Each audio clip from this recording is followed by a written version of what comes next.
We finished decoding the informant's report. That floating kid we've run into a few times now. Looks like he was a test subject in clinical experiments. The Soviets called him the third boy. The third boy was brought to a lab on the outskirts of Moscow from Czechoslovakia, after which he was due to be sent to a research center in Leningrad, then Siberia, and finally an academic town in Novosibirsk. It doesn't appear that the researchers witnessed the talents we've seen from him, but nevertheless he was quite the popular subject. His latent cognitive abilities suddenly awoke en route to Moscow. According to the report, the third boy was easily influenced by other individuals' biofields. Evil thoughts, in particular. They affected his mind like a virus. Extreme anger or resentment, motives for revenge, in other words. Now, during the transport flight to Moscow, the boy was exposed to a powerful mental energy field coming from a certain individual.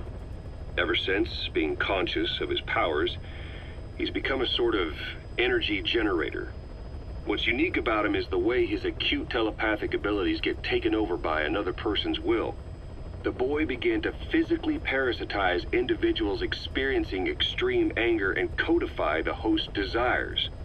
This includes amplifying the host's natural strengths. Or, in accordance with the host's desires, he can also implant program code in another individual, making them a puppet, essentially. Human neural synapses transmit weak electrical currents between neurons. These electrical currents, though at a level difficult to observe, warp the magnetic field outside the body. The third boy is able to pick up these weak fluctuations.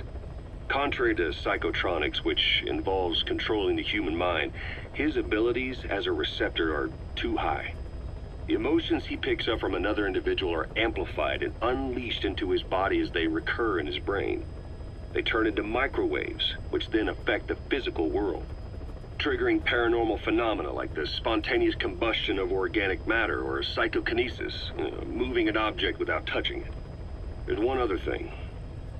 While he's parasitizing a host, the boy's ego gets shut away, allowing the will of the host to take control of his powers, like some annoying static drowning out your own voice. That means he isn't responsible for what's been happening. Somebody's extreme anger has manifested through the third boy's powers in ways none of us could have predicted, which would mean this was going on somewhere around us. Looking back on it, a lot of things make sense now. The man on fire, Sahelanthropus, they both came to life thanks to the third boy's powers. Everything has been happening through him as a catalyst. We first saw him in the hospital on Cyprus. The boy parasitizing the man on fire's desire for revenge gave him his new abilities in return. He next appeared at the Hamid Fighter's Fort where the honeybee was hidden. There, the boy parasitized Skullface's vengeful mind. He controlled Sahelanthropus, making it do whatever Skullface wanted. Same goes for when we extracted Emmerich onto the chopper. When he appeared at the Devil's House in Central Africa, Skullface's will controlled the man on fire via the third boy's powers. Everything is clear up to this point. But even the informant couldn't pinpoint who the host was in the cave within Surat power plant. Sahelanthropus suddenly became active, then crushed not only the man on fire, but Skullface as well. Surely neither of them could have been the host. Who else was at that location and bore anger more extreme than either of them? Whose will was controlling Sahelanthropus? According to the report, emotions transmitted in children's brains affect the surrounding magnetic field more strongly. Cerebral nerves are covered with insulation called myelin sheaths to increase impulse speed. The reason for this leakage has to do with the fact that children's myelin sheaths are still developing. So, how many children do you remember being there? Children with a burning desire for revenge and bearing a grudge against you. I can think of only one. Eli. We don't know what kind of life he's had, but the resentment he's shown toward adults is nothing short of extraordinary. The third boy resonated with Eli's mind. And that means Eli bore the strongest animosity of all individuals within the boy's reception range, estimated to be a 3-mile radius, beating out even Volgin and Skullface.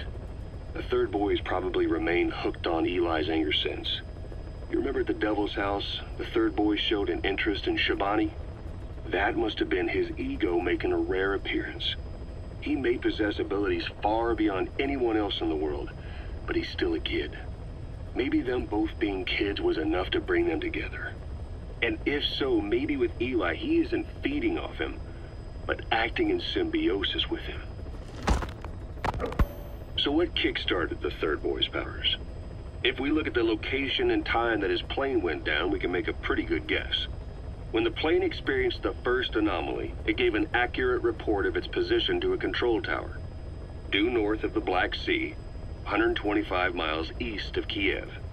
Dead south on the Black Sea is Cyprus's Green Line.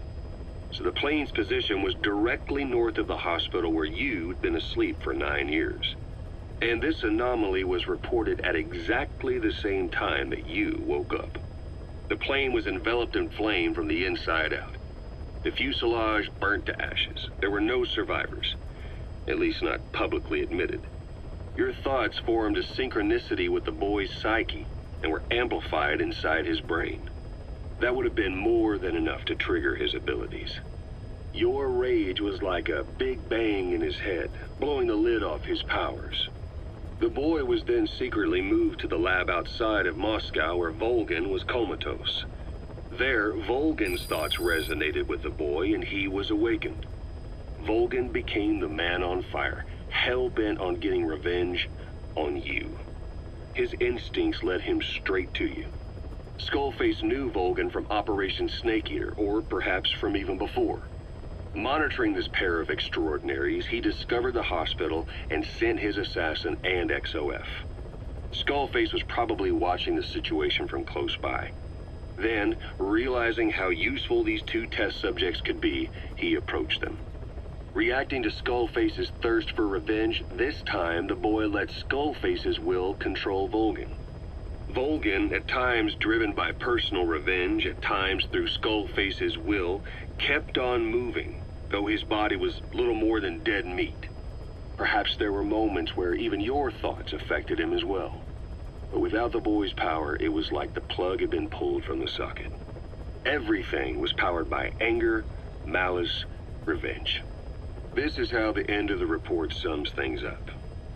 Both the third boy and the man on fire were originally test subjects of paranormal research for military applications, like telekinetically controlling the leader of an enemy nation and making him launch a nuke, or stopping the heart of someone on the wrong side of the Berlin Wall, experimenting with latent human abilities.